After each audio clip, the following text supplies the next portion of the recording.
So this month we have been exploring Catherine Ponder's book, The Dynamic Laws of Prosperity. Some of you may have heard her name before, know of her as the guru of tithing. She teaches tithing. And that's how I first learned of her. When I went, and it was like 1993, I went to my very spiritually based therapist because I wanted to make a shift in what I was doing in my career. This was back in the day when I worked for a corporate law firm. And I wanted to have a more purposeful life and a prosperous life. I wanted both. I wanted a life of purpose and prosperity. And so I went to Maryland and had to have this conversation and support in helping me figure out what that might be for me. And her first question that she asked me, which to me made no sense at that time, it does now, but it didn't then, her first question was, Michele, are you a tither? Again, I didn't get what that had to do with anything. I know now it does, but I didn't then. But what she said is, you need to study Catherine Ponder. And so we had conversation, and that's a whole other story. I won't go into that, but I learned of Catherine Ponder in that way. And she absolutely is the guru of tithing. She's written a lot of books on tithing, but she has written about so much more than that. So much more in the terms of spiritual concepts around prosperity. And this book, I kind of look at as a prosperity Bible, because it has got in it all of the ideas and thoughts and principles that we really need to work with in order to live an abundantly prosperous life. So that's why we have been using this book this month to support all of us in living this amazing, dynamic, prosperous life. Now, I gave 2 weeks ago, and then Reverend Sally reiterated last Sunday, how we are defining a prosperous life, a full and prosperous life. So I want your help today. Okay, there are a lot of you in here, so I know I'm going to get lots of enthusiastic help, right? Say yes. Yeah. Thank you. Good. Okay, to define, to identify how we have defined prosperity, a life of prosperity. So we have said that a life of prosperity is one in which we experience the health and the wealth of God on an ongoing basis. We experience the joy and the juiciness, yes, some of you remember that, of God on an ongoing basis. Mary Beth is now frantically looking through her notes to find this, where we experience the love and the luxury of God on an ongoing basis. A life that's prosperous and dynamic is a life where we experience the peace and the plenty of God on an ongoing basis. Now I'm going to add a couple more this morning just for good measure, all right? So we're also, and this isn't a test this week, it will be next week. So a life that is prosperous and full and dynamic is also a life in which we experience the order and the opulence of God. I like that one. The order and the opulence of God. It's a life where we experience the beauty and the bounty of God. And it is a life where we live in the radiance and the richness of God on an ongoing basis.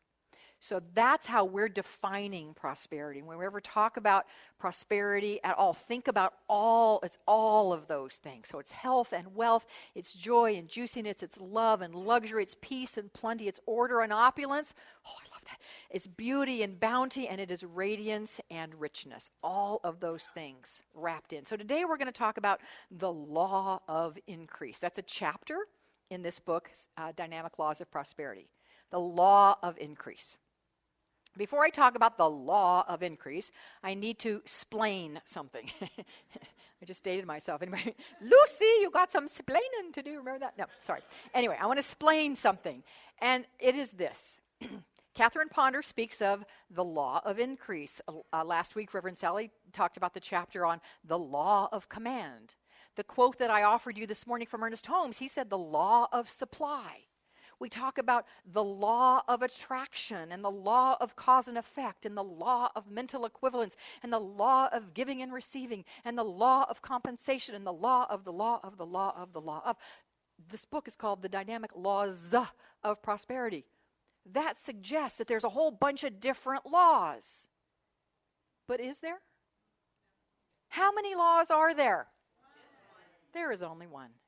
There is only one law. And the law, for those of you who have not taken a class here to dig into this, the law is simply the way creation occurs. It is an automatic process by which universal energy says yes to whatever is planted in it. Just like a seed is planted in the soil just says yes. So the law, which is, by the way, on our symbol back there, the middle section, the law simply says yes. So there aren't a bunch of different laws. They're just different nuances, perhaps, in the way we use them, and therefore there's a whole bunch of different names. It's kind of like Hinduism. Many people who don't know Hinduism think that in Hinduism, that there's a bunch of different gods, that they worship all these different gods. Not true.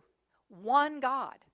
But all of their gods and all of their statues and images are of a different aspect of the one God. So there's just one law. Different nuances, different aspects, different uses of it, but I want you to be really clear, this is your educational component of today, that there's only one. So when I talk about the law of increase, which I will today because I'm going to quote Ponder, and she uses that, realize it's not some separate law. It is the law. Okay, we good with that?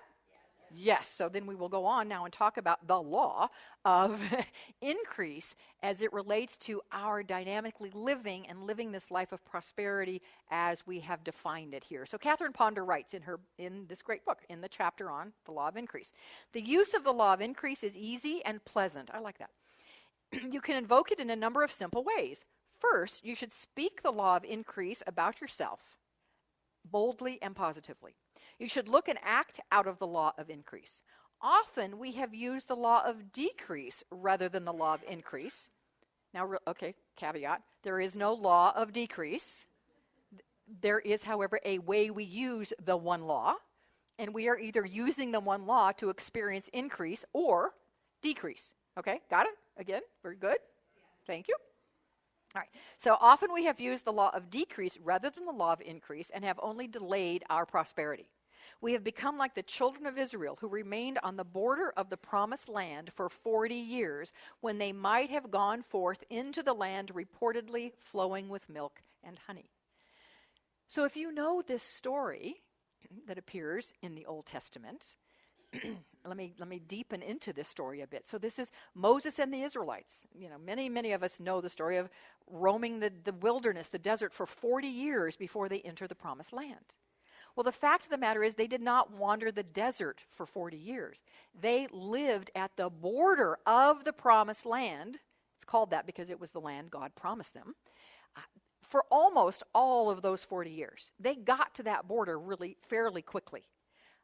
But when they got there, Moses sent in 12 messengers. I like messengers, and that's from my Lamsa Bible, my Lamsa translation. In the King James and other translations, it says spies. He sent in spies, but my Lamsa version says messengers, and I like that. So he sent in 12 messengers. Only 2 of them, Joshua and Caleb, came back and spoke words of increase. They invoked the law of increase when they said, oh my gosh, yes, it is a very prosperous land. And he brought a bunch of juicy, gorgeous, big grapes to show that it was in fact a land of opulence and plenty. And it's safe to go in there, and yes, let us just go in. They were speaking words of increase. Those were 2 of them. The other 10, the majority, said, oh yeah, sure, it's rich. We saw those grapes, yes, but the people who live there, they're giants and they're warlike, and we shouldn't go in. We should not go in. And for almost 40 years, they listened to the majority. So just not put this in your life right now, right? It may be the majority that's going on in your own head, or it may be a majority voice that's out here that suggests life is this way or life is that way, or you can't do that, or you shouldn't do that, or that's impossible. The majority may be saying that, and you may be listening to the majority. Moses listened to the majority. And actually, they did not get in the promised land until Moses died. That's a whole other piece of this story, which we won't go into, but it was their fear that kept them from stepping into the promised land. Catherine Ponder writes, this can be applied to each of us. If we use the law of decrease and limit our good, we will never be satisfied with the limited results. The Israelites were not satisfied hanging out there on the border of the promised land. Eventually, I love this, eventually you have to begin applying the law of increase anyway. So why not do it in the beginning? And get into your promised land of greater good now, rather than remaining in the wilderness of want, lack, and deprivation. So my question for you this morning, and the first way we invoke the law of increase,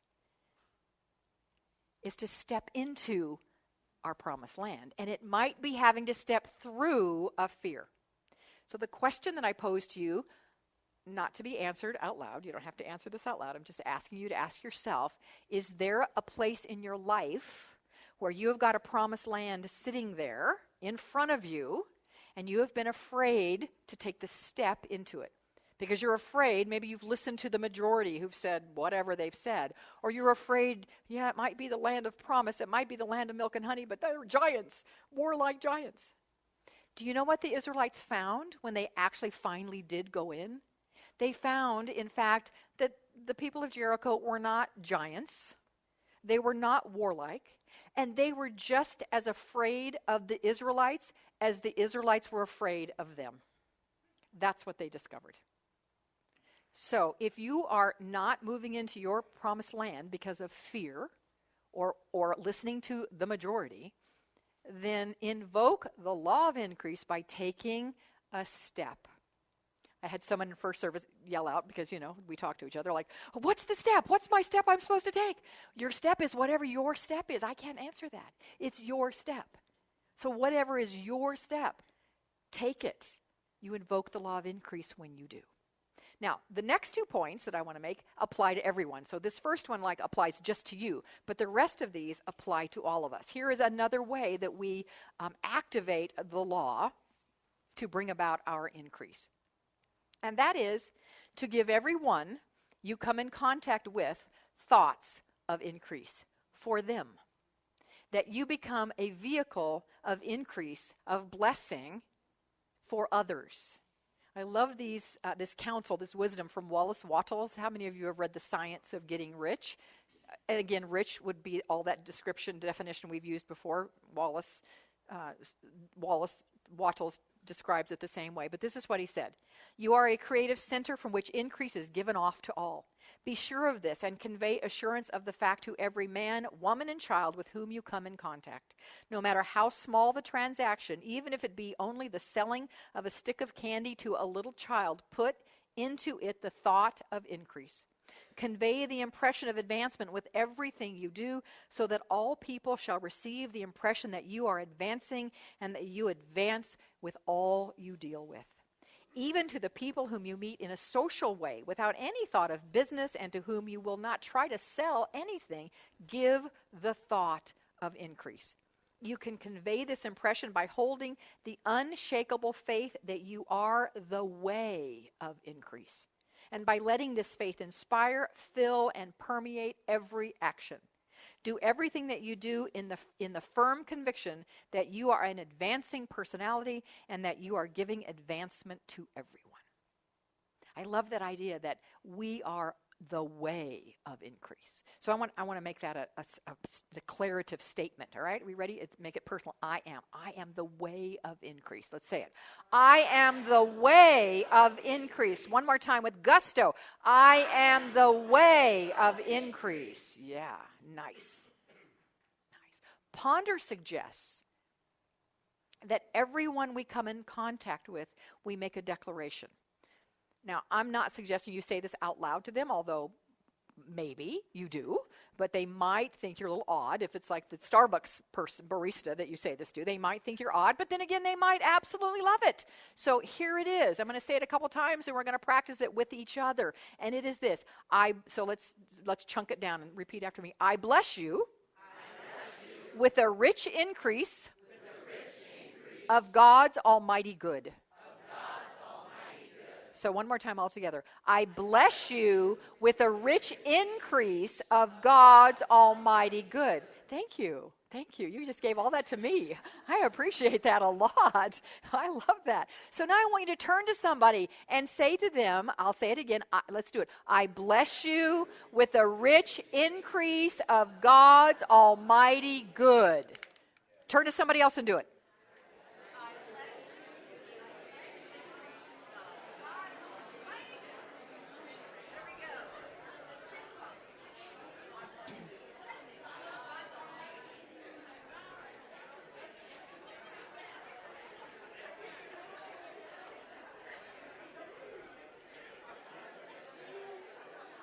All right, come back to me now. We got increase going all over the place here. I love it. I love it. Ernest Holmes in the textbook at 434 says, you're welcome, when we constructively praise and creatively bless, life abounds with love, peace, and joy. So let goodness shine forth. Let us learn to see that everyone is an evolving Christ. Let us so live and think that we may look upon all with love, condemning none and blessing all. I want to give you a story I've shared before. I'm going to do that a couple times today, but it's so perfect for today that I just need to share it again. So you may have heard this, but listen to it with fresh ears.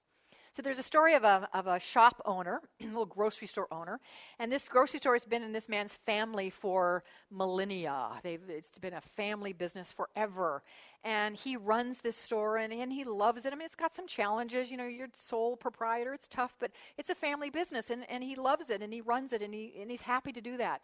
And one day, across the street, he sees a sign that a chain store is coming in and is breaking ground right across the street. So the man is, of course, concerned and upset about this. And so he goes to his guru. And he tells his guru, and he's wringing his hand, I know what I'm going to do. They're going to put me out of business. It's just going to be awful. What should I do, guru? You know, I'll take your advice. Kind of like Marilyn Powers, my spiritual therapist. I took her, no matter what she told me, like, okay, I'll do that because I trusted her. Well, this guy trusted his guru. And the guru says, this is what you will do. Every morning you will get up and you will from sleep, and you will go outside, and you will stand, and you will face your business, and you will reach your hands out. He didn't know the power pose, but that's what he was doing. And you will bless, be grateful for, and bless your store. And the man said, okay, yeah, I like that. I can do that. And then he said, and then you will turn around, and you will be grateful for and bless this chain store that's being built. And the man said, excuse me? This I get. You want me to do what? He said, I want you to bless that. And he didn't want to do it. But he had learned that his guru always told him the right things to do. So he did that. He went home and he started blessing his business and then the building as it went on of building this store. 6 months later, he went back to his guru. He said, I want a report on what's happened. He said, I want you to know that I've had to close my store. And the guru's nonplussed, just went, okay. And he said, but I got a job as the manager over there. And it's so much better. I don't have all the worry of my own store, keeping it up, making so much money. I go home and I sleep at night, not worried. It's so much better. Thank you for that advice. I love Ernest's words, when we constructively praise and creatively bless, life abounds with love, peace, and joy. So that is our second way of invoking the law for our increase, of blessing and knowing increase for others. The third way that I want to share with you this morning is probably, in our world of humanness, the most challenging one. And it is the one that could require some attention, some diligence, some staying on top of things. Otherwise, we can slip here quickly. And the way we invoke the law to bring forth increase is when, and I'll use Catherine Ponder's words here, when we train our minds and our hearts, I added, not to be disappointed or discouraged or think we failed when something does not work out in the timing or in the way we think it should. So let me say that again. We train our hearts and our minds not to be disappointed when something doesn't work out or in the timing that we thought it should. When we've done our prayer work, when we've done our affirmations, when we've set our intention, we've done our work, we've taken our steps, and yet what we thought, when we thought, doesn't happen. Has anyone ever had that occur? And it's very easy, it's very human to get disappointed, to look that we failed, we did something wrong, it doesn't work. I mean, we go in all these places. Catherine says, train our minds, I've added, and our hearts to not do that. This is what she has to say. I love this passage. She says, if certain things do not come at a certain expected time in the way you wished, do not consider it a failure. Since you have not received that thing, you can instead stand firm in the faith that something much better is on its way and will appear at the right time. When you seem to fail, remind yourself that it is because you have not asked big enough. I love that. Expand your viewpoint and expectation, and a larger answer than you originally anticipated will surely come. Failure is nothing but success trying to be born in a bigger way. Most seeming failures are just installments toward our victory. Oh, I love those last two lines. Failure is nothing but success trying to be born in a bigger way. Most seeming failures are just installments toward victory. Isn't that good? Isn't that gorgeous? So let me give you an example of that. An example of how the failures were just steps to the greater victory. Again, this is a story that some of you lived, not only heard, but lived it, and others of you have heard it. But it's so perfect, I have to share it. I cannot not share it.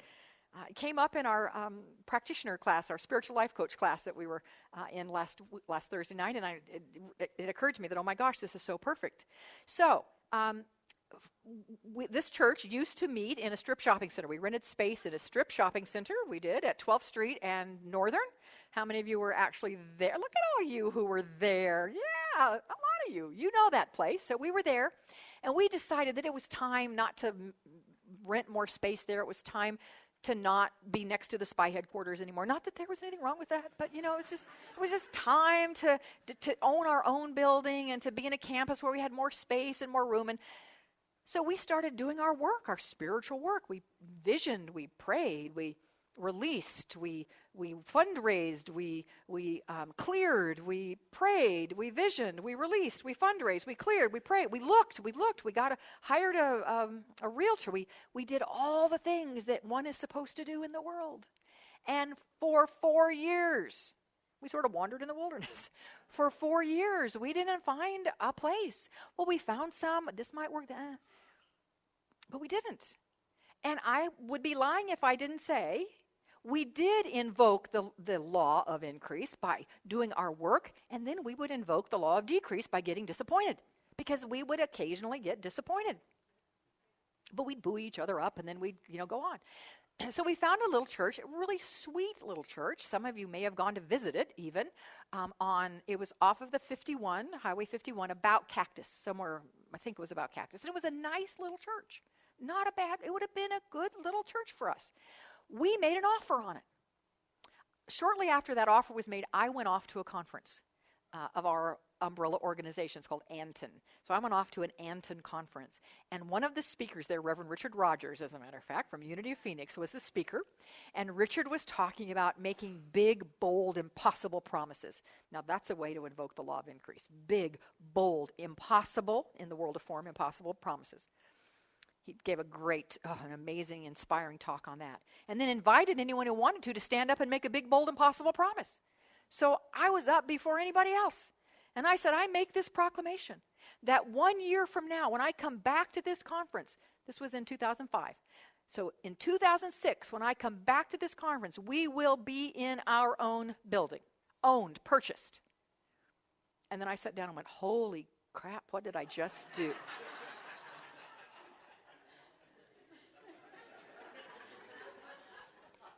I'm going to have to go back next year and, live up to this. Oh, that's a lot of pressure. But I was a little bit, consoled with the fact that, okay, we do have an offer on something right now. So, okay, well, I came back, and the day I got back from that conference, I got a call from Earl, our realtor, who said, I got bad news. That church has decided it doesn't want to sell. Okay, so for a few moments, I invoked the law of decrease because I got disappointed. But then a big, bold something rose up in me. And I have a lot of spiritual epiphanies that come as questions, and this was one of them. It came as a question. And the question came, if CLF could move into any building, own any campus, without regard to anything in the conditional world, like, cost or availability or for sale or not for sale or anything like that, forget all that. If we could buy any property at all, what would it be? Spirit, infinite wisdom greater than my own. What would it be? And instantly, a full body response, mind, heart, goosebumps, tears, said, this building. Because this was First Church of Religious Science. This was the first building owned by religious science here, the First Church of Religious Science. This is where I started my spiritual journey. This is where Lonnie started his after I dragged him here. But then he came willingly. He actually always came willingly. I never had to drag him. This is where we were married. I met Michael here. I met Mary Jane and John, a lot of people here at First Church. They had sold it years prior, and it was owned by a Polish speaking Catholic church at the time. But that was the answer that Spirit, the divine, put in my heart. Is like, well, shoot, if I could have any center at all, campus to buy, it would be going home. I want to go. Oh, I bet you're all cheery about that. I want to go home. And so, regardless of the conditions, like it wasn't for sale, and like when it did go up for sale, it was 2 times what we could afford. Regardless of those conditions, we bought this building. And I went to that Anton conference the next year, not just with a story, but with the poor people had to put up with me, with a photo album of pictures of this facility as of us moving in, of Rick. Where are you, Rick? I saw you here. Rick, there he is, wallpapering rooms, us painting and cleaning. I took pictures. I have a whole album that I took to show them. And I said, I stood here a year ago and made a big, bold, impossible promise, which was invoking the law of increase. And yeah, we got disappointed a bit along the way, but the disappointment was okay because I'm so glad that church said, no, that wasn't the right place for us. Our greater good was waiting for us. And we needed to expand in consciousness to be able to receive a property of this size and responsibility, and it needed to become available to us. And the church that was in it had to outgrow it, and that was part of what needed to happen. So never let yourself be discouraged. Know that if what you are hoping for, praying for, wanting, desiring that God has put on your heart, if it's not here yet, just know that the failure that you're looking at is just an installment to your victory. So those are some insights on using the law to call forth your increase. First of all, if you have a promised land hanging out there and you haven't taken a step to move into it, take a step to move into it. Do not allow disappointment to overtake you. Do not allow yourself to feel a failure. Do not allow yourself to get disappointed or, discouraged. Okay, have your moments, but then get back. And remember to be a blessing, to be an invoker of increase for everyone that you meet. I want to leave you with a final story that illustrates that last point so perfectly. You may have heard it before, but again, it fits. I have to share it. So it's a story of a farmer who raises corn. And every year he takes his corn to the county fair, and every year he wins the blue ribbon for the best corn. And one year, a reporter interviewed him and said, what is it that you do that brings about the best corn? And he was shocked by the answer that the farmer gave him. The answer the farmer gave him was that I share my best seed corn with all my neighbors. And the reporter said, what? your neighbors are entering this competition too, you know. And the farmer said, yes, I know. The reporter said, don't you want to win? Don't you want to win the blue ribbon? The farmer said, well, sure, winning is fine, it's nice, but that's not really my goal. My goal is to raise the best corn I can raise. That's what I really want. And here's the deal. If I don't share my seed corn with my neighbors, they will be planting their inferior corn. And then their crops are going and my crops are going, and the pollen kicks up and it goes all over the place. And so my crop gets contaminated with pollen from their inferior corn. So if I want to raise extraordinary corn, I must help my neighbors grow the best corn as well.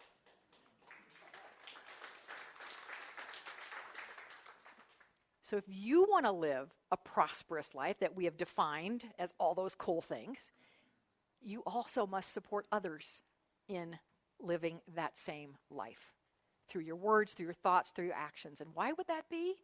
Because there is really only one law and one of us. Let's pray. How grateful I am for this beautiful morning, for this beautiful time, for us to come together in celebration, come together in recognition, come together in joy, come together in abundance and prosperity, in health and wealth, in love and luxury, in peace and plenty. How blessed, how grateful I am that we come together in the presence and the power of the divine energy of life. That is that which is the source of all life, of all our health, of all our wealth, of all our peace, of all our plenty, of all our love, of all our luxury. God is the one and only source of that. And that source lives and moves and has its being in me, as me, and through me. And in, as, and through every single one of us. God is, and we are that. And so I do speak my word here into the law, the perfect law, the law that is a perfect system, that is infallible, that is neutral, meaning it says yes to all things and all people. It simply says yes. So I speak my word into that now, my word of increase, first for every individual here. That whatever their promised land might be and whatever the step might be to walk into that promised land, that if there is fear, that fear is lifted. If there is trepidation or uncertainty, those things are lifted. If there is simply procrastination, then that is lifted. Whatever is needed to take the step to move into the promised land, that is a step of increase. And I accept and know that step is taken. And I accept and know as well for each of us that if there is a place in us that something hasn't happened yet or it hasn't happened the way we wanted, that right here, if there is any frustration or disappointment or discouragement or feeling of failure on anyone's heart this morning, we release completely, I, on their behalf, release those emotions, release those feelings, and free them right now from any of that. And I accept and know that there is just something better, something so much better and so much more magnificent on the horizon, ready to be stepped into. And I offer my words right now of increase and blessing to everyone here, that their heart's desires are made manifest in the perfect way for each of them, and that every person here is experiencing an increase of love, an increase of joy, an increase of health, wealth, and prosperity. And as I have spoken all of this for us individually, I express it now again for us as a spiritual community. That all of those things are ours as well. We take our next step into our promised land. We release and dissolve any sense of failure, if there is, or any disappointment or anything like that. And we, just as a community, are a community collectively of increase for others. And finally, as I speak this for us, I speak it for all of our brothers and sisters, but specifically for those in Texas and across the country, and take it all the way out to Florida, who have had in the last few weeks some devastating human experiences. I just surround them with love and light and invoke the law for increase for them, to increase their connection to themselves and each other, increase their connection to God, and to have all of their human needs and wants taken care of. And I feel so grateful that we are a part of that. So for all of this, for the manifestation, for the bringing forth of all of this in and through our lives, I say thank you, God. Thank you, Source. Thank you, Spirit. Thank you, Life. And knowing that it is done, and in celebration that it is done, I now do the only thing that is left, which is to release, to let go, and to let the law do its work. And so that is what I do. In faith, in trust, and in truth, I let go. And so it is.